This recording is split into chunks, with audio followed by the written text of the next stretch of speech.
Hello students, are के classes में आपका स्वागत है। इससे पहले वाली क्लास के अंदर हमने जो 10वां चैप्टर था विद्युत धारा को अच्छे से जो उसका डेरिवेशन पार्ट था हमने क्या कर लिया था, कंप्लीट कर लिया था।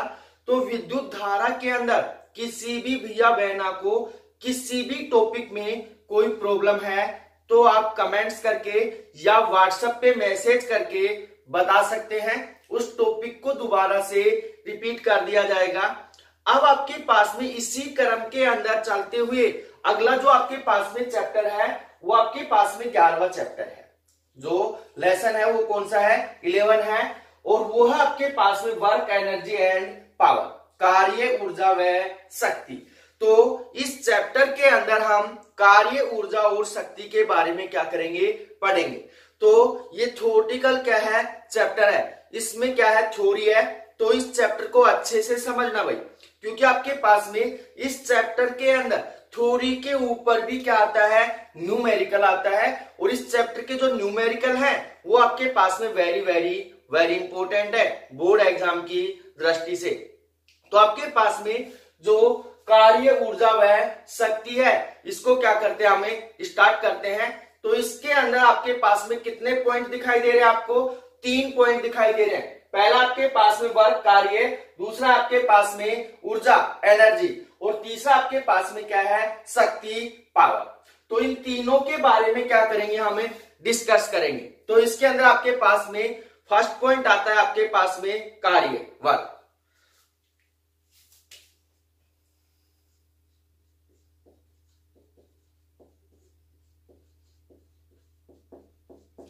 तो कार्य क्या होता है भाई, कार्य क्या होता है? कार्य को समझाने से पहले मैं आपको एक छोटी सी राशि के बारे में बताऊंगा कि आपके पास में उस राशि के कारण ही आपके पास एक कार्य संभव है, अन्यथा कार्य संभव नहीं है। तो आपके पास में वो राशि आपके पास में है बल। तो यहां पे हम सबसे पहले किसके बारे में जानकारी प्राप्त करेंगे, बल के बारे में जानकारी प्राप्त करेंगे, फोर्स। तो आपके पास में बल क्या होता है, बल को पढ़ने के पश्चात हम क्या करेंगे, कार्य के बारे में जानकारी प्राप्त करेंगे। तो आपके पास में बल क्या होता है, पिछले अध्याय या लेसन के अंदर मैंने आपको अच्छे से समझा दिया था कि आपके पास में बल होता क्या है, बल होता क्या है और बल के द्वारा कौन कौन सी घटनाएं होती हैं।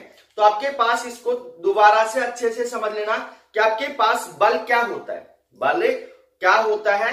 तो आपके पास वह भौतिक राशि जिसकी सहायता से किसी वस्तु की स्थिति के अंदर क्या होता है, परिवर्तन होता है। किसी वस्तु की स्थिति के अंदर क्या होता है, परिवर्तन होता है, वह भौतिक राशि क्या कहलाती है, बल कहलाती है। तो इसकी डेफिनेशन दूसरी भी हम बना सकते हैं, जो साइंस के अंदर आमतौर पर हम उपयोग में लेते हैं। वो क्या होगी आपके पास में, यदि आपके पास किसी वस्तु के द्रव्यमान m तथा त्वरण a के गुणनफल को क्या कहते हैं, बल कहते हैं। क्या कहते हैं, बल कहते हैं। इसलिए आपके पास में जो बल है, बल को हम किससे प्रदर्शित करते हैं, कैपिटल F से प्रदर्शित करते हैं। किससे प्रदर्शित करते हैं, कैपिटल F से प्रदर्शित करते हैं। और कैपिटल F बराबर कितना होता है आपके पास में, ma होता है। कितना होता है, ma। अब आपके पास में यहाँ m क्या है, जिस वस्तु का आप क्या कर रहे हो, उसके स्थिति में परिवर्तन कर रहे हो, उसका क्या है, द्रव्यमान है। और त्वरण क्या है, अब a क्या है, यहाँ पे त्वरण है, a क्या है, त्वरण। तो आपके पास में यहाँ पे बल की 2 डेफिनेशन होगी भी। फर्स्ट डेफिनेशन क्या होगी आपके पास में, कि वह भौतिक राशि जिसकी सहायता से किसी वस्तु की स्थिति में क्या किया जाता है, परिवर्तन किया जाता है, क्या कहलाती है, बल कहलाती है।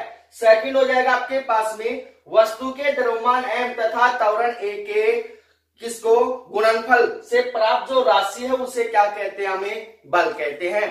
तो अब आपके पास में यहाँ m द्रव्यमान है, a क्या है, त्वरण है। अब थोड़ा सा त्वरण के बारे में भी जिक्र कर लेते हैं कि त्वरण होता क्या है, त्वरण होता क्या है। तो आपके पास में जो त्वरण होता है, किसी वस्तु के विस्थापन में परिवर्तन की जो दर होती है उसे क्या कहते हैं, त्वरण कहते हैं। तो आपके पास में जो त्वरण है एक वेग की तरह ही क्या करता है, कार्य करता है। किसकी तरह, वेग की तरह। पर आपके पास में इसकी जो सटीक डेफिनेशन होगी वो क्या होगी, किसी वस्तु के विस्थापन में परिवर्तन की जो दर है उसे क्या कहते हैं, त्वरण कहते हैं। तो F बराबर हो गया आपके पास में ma।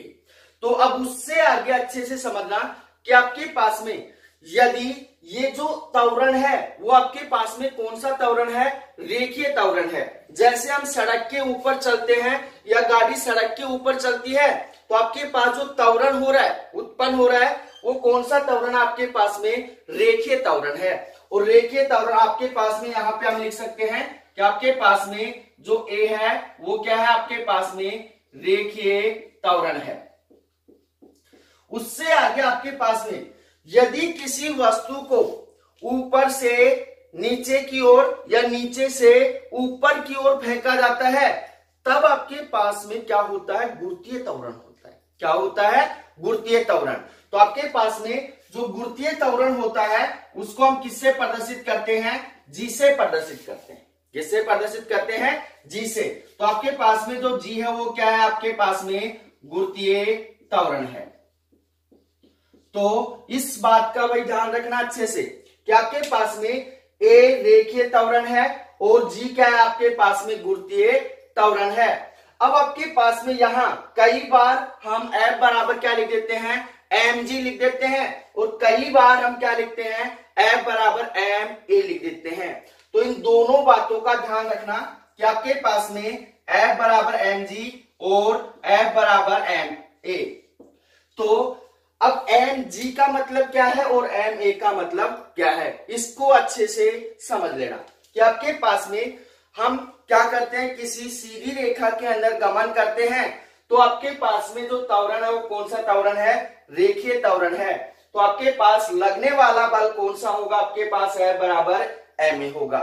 यदि किसी वस्तु को ऊपर से नीचे की ओर या नीचे से ऊपर की ओर फेंका जाता है तो लगने वाला बल F बराबर कितना होगा, mg होगा।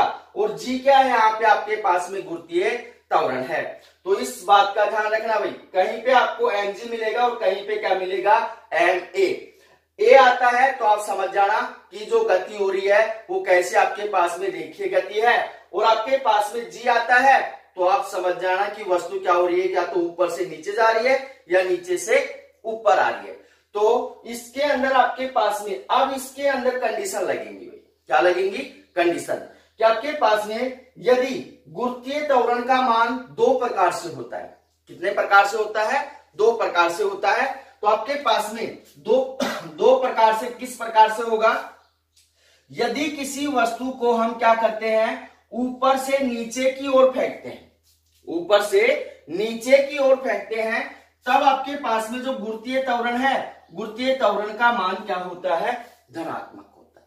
क्या होता है, धनात्मक होता है।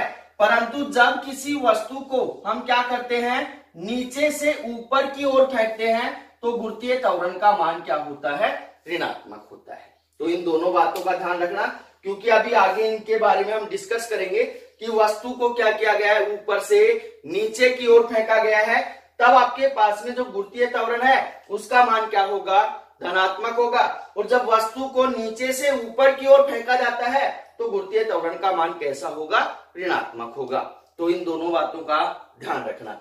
अब इससे आगे बल के बारे में हम पढ़ चुके हैं कि बल होता क्या है और बल के द्वारा वस्तु के अंदर क्या परिवर्तन होता है, उसकी स्थिति में क्या परिवर्तन होता है। या तो आपके पास में जो बल है किसी गतिशील वस्तु को क्या करता है, विराम अवस्था में ले आता है, या आपके पास में विराम अवस्था से उसको क्या कर देता है, गतिशील अवस्था में कर देता है। इसलिए आपके पास में वो भौतिक राशि क्या कहलाती है, बल कहलाती है। अब इससे आगे आपके पास में अगला जो टॉपिक है वो है कार्य। क्या है, कार्य। तो कार्य को अच्छे से समझना। जब किसी वस्तु के ऊपर बल लगाया जाता है, क्या लगाया जाता है, बल लगाया जाता है, और वस्तु बल की दिशा के अंदर क्या होती है, विस्थापित होती है। जैसे आपके पास में कोई बॉक्स है, इस बॉक्स के ऊपर मैं मेरे हाथ से इस प्रकार से क्या लगा रहा हूं, बल लगा रहा हूं और आपके पास में ये वस्तु बल की दिशा के अंदर ही क्या होती है, विस्थापित होती है। तो आपके पास में बल के द्वारा जो मान प्राप्त हो रहा है उस मान को हम क्या कह सकते हैं, कार्य कह सकते हैं। क्या कह सकते हैं, कार्य कह सकते हैं। तो एक डेफिनेशन तो ये हो गई इसकी।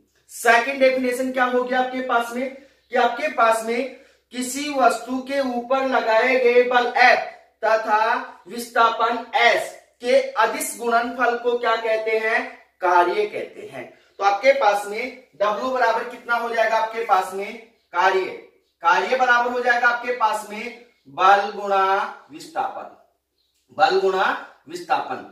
अब यहां पे आपके पास में मैंने डेफिनेशन के अंदर ये बोला है कि किसी वस्तु पर लगाए गए बल F तथा विस्थापन S के अदिश गुणनफल को क्या कहते हैं, कार्य कहते हैं।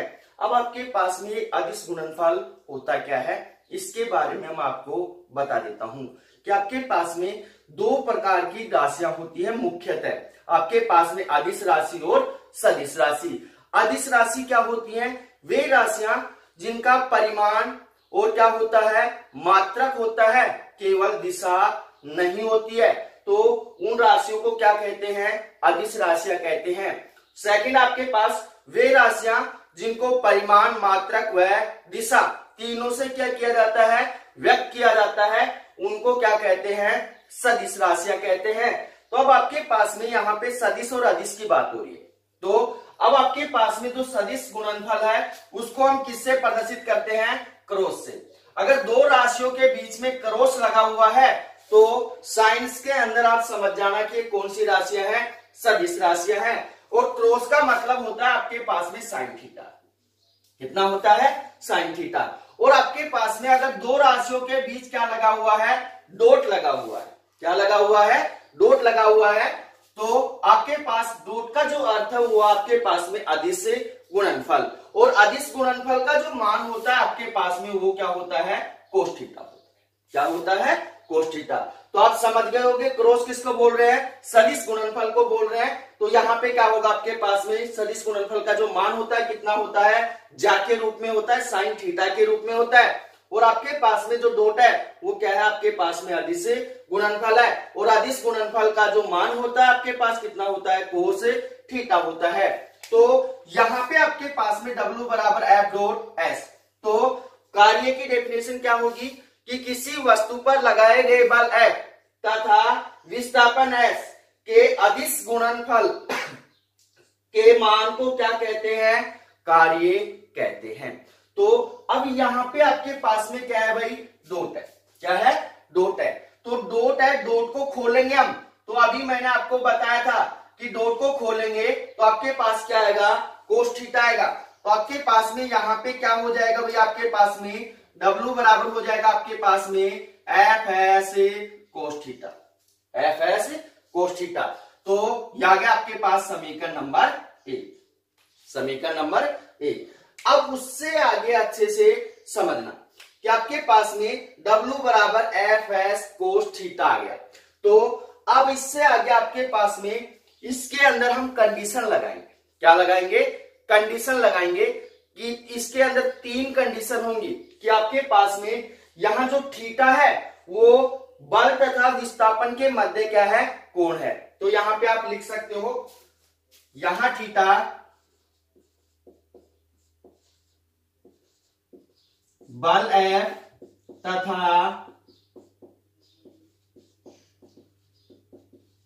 विस्थापन S के मध्य कोण है, मध्य कोण है। तो अब आपके पास में जो थीटा है वो बल F तथा विस्थापन S के मध्य क्या है, कोण है। तो अब इसके अंदर हम क्या लगाएंगे, कंडीशन लगाएंगे। कंडीशन फर्स्ट क्या होगी उसको अच्छे से समझना भाई, क्योंकि कंडीशन के ऊपर ही आपके पास यहां पे न्यूमेरिकल आते हैं। तो कंडीशन फर्स्ट,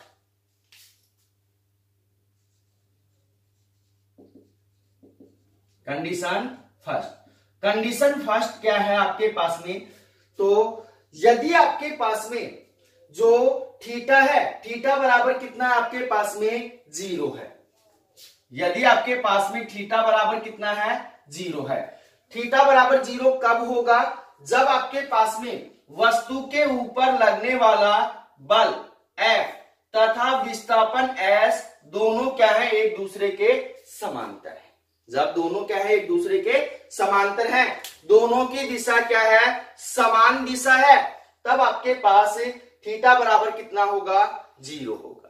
थीटा बराबर कितना होगा, 0 होगा। तो इसको हम ऐसे भी लिख सकते हैं, जब आपके पास बल है तथा विस्थापन S की दिशा क्या है, समान है, या वो दोनों एक दूसरे के क्या है, समांतर हैं, तब आपके पास किया गया कार्य, तो किया गया कार्य समीकरण 1 से निकालेंगे।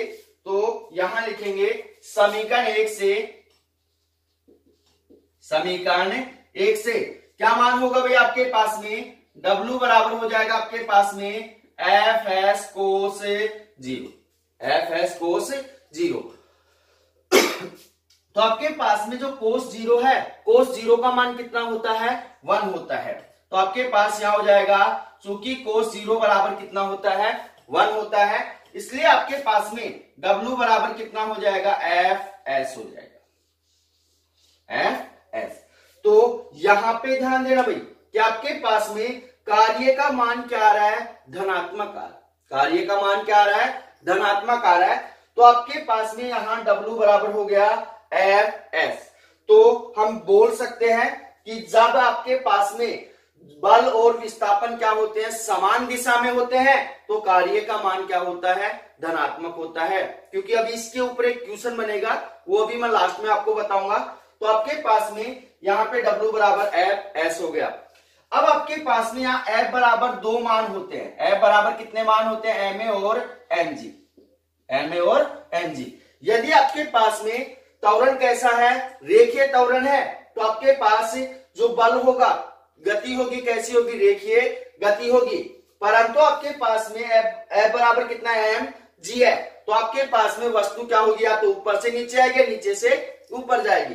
तो अब आपके पास में यहां पे ध्यान देना कि आपके पास में W बराबर F का मान क्या डालें, mgs डालें, mgs।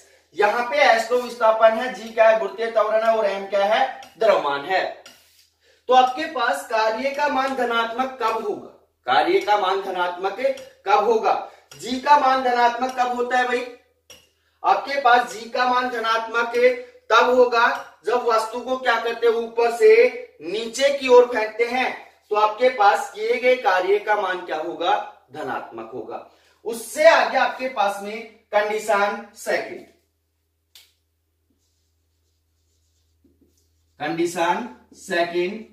कंडीशन सेकंड क्या है, उसको अच्छे से समझना कि यदि आपके पास में बल तथा विस्थापन एक दूसरे के क्या है, लंबवत हैं, तो एक दूसरे के लंबवत होंगे, तो थीटा बराबर कितना होगा, 90 डिग्री होगा। तो यहां पे लिखेंगे जब बल F तथा विस्थापन S एक दूसरे से क्या है, लंबवत है। तो अब आपके पास में मान लिया ये बॉक्स है और इसके ऊपर बल इस दिशा के अंदर लग रहा है और इसका विस्थापन इस दिशा के अंदर हो रहा है, तो दोनों एक दूसरे से क्या है, लंबवत है। तो थीटा बराबर कितना होगा आपके पास में, 90 डिग्री होगा। थीटा बराबर कितना होगा, 90 डिग्री होगा। और थीटा बराबर 90 डिग्री होगा तो किया गया कार्य का मान कितना होगा, अभी हम निकाल लेंगे। तो आपके पास किया गया जो कार्य है, W बराबर कितना हो जाएगा आपके पास, Fs कोस 90। कोस 90 का मान कितना होगा भाई आपके पास में, 0 होता है। तो यहां पे आप लिख सकते हो आप कि चूंकि कोस 90 बराबर आपके पास कितना होता है, 0 होता है, तो किया गया कार्य W बराबर कितना हो जाएगा, 0 हो जाएगा। किया गया कार्य कितना हो जाएगा, 0। तो आपके पास सेकंड कंडीशन आ गई। अब आपके पास में कई बार पूछ लेता है कि कार्य का मान और कहां पे 0 होता है, कार्य का मान और कहां पे 0 होता है। हम जब किसी वर्ताकार पथ के अंदर गति करते हैं, जब हम किसी वर्ताकार पथ के अंदर गति करते हैं, तो किए गए कार्य का मान क्या होता है, मतलब कि 0 होता है। क्यों होता है, क्योंकि आपके पास में हम बिंदु A से चलना स्टार्ट करेंगे और वापस कहां आ जाएंगे, बिंदु ए के ऊपर ही आ जाएंगे। तो आपके पास में विस्थापन का मान कितना होगा, s बराबर 0 होगा। और जब विस्थापन का मान 0 होगा तो कार्य का मान भी क्या होगा, 0 होगा। उससे आगे आपके पास में जो तीसरी कंडीशन है वो क्या है आपके पास में, इस साइड से रब कर रहा हूं,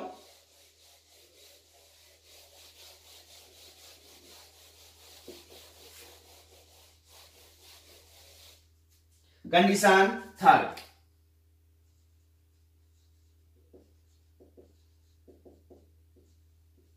कंडीशन थर्ड क्या है, अच्छे से समझना कि आपके पास में जब बल तथा विस्थापन एक दूसरे से क्या है, विपरीत दिशा में है, एक दूसरे से क्या है, विपरीत दिशा में। जैसे आपके पास में ये बॉक्स है और आप इसके ऊपर बल इस दिशा में लगा रहे हो और इसका जो विस्थापन है वो क्या हो रहा है, विपरीत दिशा में हो रहा है। क्या हो रहा है, विपरीत दिशा में हो रहा है।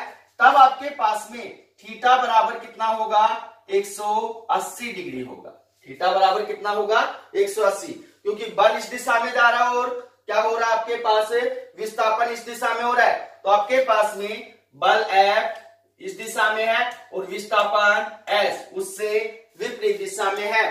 तो थीटा बराबर कितना होगा आपके पास में, 180 डिग्री होगा। तो किया गया कार्य आपके पास में W बराबर कितना होगा भाई, W बराबर हो जाएगा आपके पास में FS cos 180। और चूंकि आपके पास में cos 180 का मान कितना होता है, -1 होता है। कितना होता है, -1 होता है। इसलिए मान उठाकर यहां डालेंगे तो कार्य W बराबर कितना हो जाएगा, -FS। इस स्थिति के अंदर आपके पास में जो कार्य है, कार्य का मान कैसा होता है, ऋणात्मक होता है। कैसा होता है, ऋणात्मक। तो आपके पास में यहां पे कार्य का मान ऋणात्मक और कब होगा, जब किसी वस्तु को हम क्या करते हैं, नीचे से ऊपर की ओर फेंकते हैं। तो आपके पास में गुरुत्वीय त्वरण का मान क्या होता है, ऋणात्मक होता है। तो आपके पास F बराबर कितना होगा, mg होगा। तो W बराबर हो जाएगा -F, यहाँ पे F और G और कितना होगा S। G बराबर कितना आपके पास में -G है। तो ये मान उठाकर यहां डालेंगे तो W बराबर कितना होगा, -F और कितना होगा, सॉरी M आएगा, यहाँ पे क्या आएगा, M। तो mgs हो जाएगा, -mgs। तो यहां पे ध्यान रखना भाई, कार्य का मान कब ऋणात्मक हो रहा है, या तो आपके पास बल और विस्थापन दोनों की दिशा क्या है, एक दूसरे से विपरीत है, या फिर आपके पास किसी वस्तु को हम नीचे से क्या करते हैं, ऊपर की ओर फेंकते हैं, तब भी आपके पास कार्य का मान क्या होता है, ऋणात्मक होता है। अब बोर्ड एग्जाम के अंदर क्या क्वेश्चन पूछा जाता है उसका ध्यान रखना कि आपके पास में जो कार्य है उसका मान धनात्मक, ऋणात्मक और शून्य कब होगा। धनात्मक, ऋणात्मक, शून्य कब होगा। तो धनात्मक कब होगा, कंडीशन फर्स्ट मैंने समझाई थी कि जब बल और विस्थापन क्या होंगे, समान दिशा में होंगे। सेकेंड, या फिर आपके पास किसी वस्तु को ऊपर से नीचे की ओर फेंका जाएगा तो कार्य का मान क्या होगा, धनात्मक होगा। सेकेंड है आपके पास में कि जब दोनों एक दूसरे के क्या है, लंबवत है, तो कार्य का मान क्या होगा, शून्य होगा। थर्ड होगा आपके पास में जब दोनों एक दूसरे से क्या है विपरीत दिशा में है, तो थीटा बराबर कितना होगा, 180 डिग्री होगा। तो कार्य का मान क्या होगा, ऋणात्मक होगा। या फिर आपके पास में जो वस्तु है उसको क्या करते हैं, नीचे से ऊपर की ओर फेंकते हैं, तब भी आपके पास किए गए कार्य का मान कैसा होगा, ऋणात्मक होगा। तो ये हो गया इसके ऊपर क्वेश्चन। अब इससे आगे आपके पास में जो कार्य है एक अदिश राशि है। क्या है, अदिश राशि। तो आपके पास अदिश राशि क्यों है, अदिश राशि क्यों है, क्योंकि आपके पास में जो कार्य है उसकी कोई दिशा नहीं होती है, कार्य की कोई दिशा नहीं होती है, क्योंकि आपके पास में हम कई बार बल इस प्रकार से लगाते हैं और कार्य क्या होता है, अलग ही दिशा के अंदर होता है। तो आपके पास में जो कार्य है क्या है, एक अदिश राशि है। क्योंकि कंडीशन के अंदर आपको समझ में बैठ गया होगा कि आपके पास अलग अलग दिशाओं के अंदर क्या होता है, कार्य होता है, इसलिए आपके पास में कार्य क्या है, एक अदिश राशि है। उससे आगे आपके पास में इसके अंदर महत्वपूर्ण क्वेश्चन बनता है कि कार्य का जो आपके पास में एसआई मात्रक होता है, कार्य का क्या होता है, एसआई जो मात्रक होता है वो क्या होता है। अब आपके पास में कार्य W बराबर कितना आया था, F डॉट S आया था। F क्या है आपके पास में, बल है, क्या है, बल। और बल का मात्रक क्या होता है आपके पास में, न्यूटन होता है, क्या होता है, न्यूटन। और विस्थापन का मात्रक क्या होता है आपके पास में, मीटर होता है। विस्थापन का मात्रक क्या होता है, मीटर, क्योंकि जो विस्थापन है उसको हम दूरी में ही मापते हैं। किसमें मापते हैं, दूरी में। तो आपके पास कितना मान हो जाएगा, न्यूटन मीटर हो जाएगा। या फिर आपके पास में जो कार्य है, कार्य का जो दूसरा मात्रक होता है वो क्या होता है, जूल होता है। क्या होता है भाई, जूल। और अब इससे आगे समझना कि आपके पास में जो न्यूटन है, न्यूटन का जो सीजीएस मात्रक होता है। अब मैं आपको एक बात और बता देता हूं कि सीजीएस मात्रक होता क्या है, कि आपके पास में वह मात्रक जिसके अंदर लंबाई को सेंटीमीटर में और द्रव्यमान को ग्राम में तथा समय को किस में लिया जाता है, सेकंड में लिया जाता है, वह मात्रक क्या कहलाता है, सीजीएस मात्रक कहलाता है। तो आपके पास में न्यूटन का जो सीजीएस होता है वो क्या होता है आपके पास में, डाइन होता है। क्या होता है, डाइन। और आपके पास में मीटर से छोटे वाला जो मात्रक होता है वो क्या होता है आपके पास में, सेंटीमीटर होता है। क्या होता है, सेंटीमीटर। तो ध्यान रखना भाई, आपके पास में कार्य का जो सीजीएस मात्रक है वो क्या हो गया, डाइन सेंटीमीटर हो गया। या फिर आपके पास में जो जूल है, जूल का आपके पास में जो सीजीएस मात्रक होता है क्या होता है, अर्ग होता है। क्या होता है, अर्ग। तो अब आपके पास यहां पे ये हो गया। अब इससे आगे आपके पास में इसके अंदर डेफिनेशन बनती है कि एक जूल कार्य किसे कहते हैं। तो यहां पे आपके पास में अगला पॉइंट है, एक जूल कार्य की डेफिनेशन, परिभाषा क्या होगी। तो इसको अच्छे से समझना। जब किसी वस्तु के ऊपर F बराबर 1 न्यूटन बल लगाया जाता है, जब किसी वस्तु के ऊपर F बराबर 1 न्यूटन बल लगाया जाता है, तब बल की दिशा के अंदर वस्तु का विस्थापन कितना होता है, 1 मीटर होता है। तब बल की दिशा के अंदर वस्तु का विस्थापन कितना होता है, 1 मीटर होता है। तब आपके पास में जो कार्य है, कार्य W बराबर कितना होता है, 1 जूल होता है। तब किया गया कार्य कितना होता है, 1 जूल होता है। तो ये हो गया आपके पास में 1 जूल की डेफिनेशन। अब आपके पास में यहां पे 1 जूल बराबर कितना होता है, 10 की पावर 7 अर्ग होता है। कितना होता है, 10 की पावर 7 अर्ग होता है। या आपके पास में एक डाइन